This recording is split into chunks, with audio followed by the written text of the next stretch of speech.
Agosto 29, 2023. Pagbasa gikan sa Santos nga Ebanghelyo sumala ni Marcos.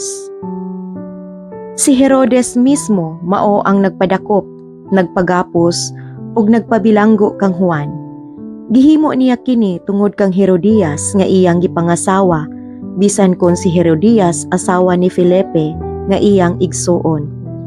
Kay si Juan God nagpunay magsulti kang Herodes, dili mataro nga makigpuyo ka sa asawa sa imong igsuon. Tungod niini nagdumot si Herodias kang Juan ug naninguha sa pagpatay kaniya. Apan wala siya makahimo niini kay wala man siya tuguti ni Herodes. Nahadlok si Herodes kang Juan kay nasayod man siya nga si Juan maayo ug balaan nga tawo. Busa iya siyang gipanalipdan.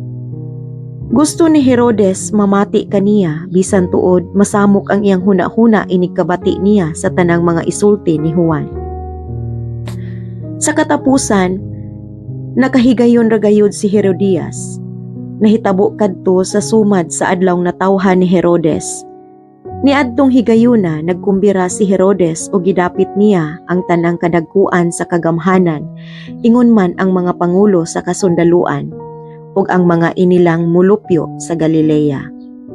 Ang anak nga babae ni Herodias misulod ug misayaw ug nakapahimuot siya ni Herodes ug sa iyang mga bisita. Busa ang hari miingon sa dalagita, "Unsa may imong gusto, ihatag ko kanimo bisag unsay imong pangayoon." Nakasaad pagani siya uban ang pagpanumpa nga nag-ingon, "Ihatag kanimo ang tanan nga imong pangayoon bisan pag ang katunga sa akong gingharian." Busa migula ang dalagita ug nangutana sa iyang inahan, "Unsa may akong pangayoon?" Ang ulo ni Juan, mitubag ang inahan. Ang dalagita midali pagbalik ngadto sa hari ug miingon, "Ihatag kanako karon dayon ang ulo ni Juan diha sa bandihado." Nakapasubo kini pag-ayo sa hari, apan wala siya makabalibad tungod sa iyang gipanumpa atubangan sa tanan niyang mga bisita. Busa diha-diha nagsugo siyag usa ka sundalo nga punggutan sa ulo si Juan. Milakaw ang sundalo ug miadto sa bilangguan ug gipunggutan si Juan.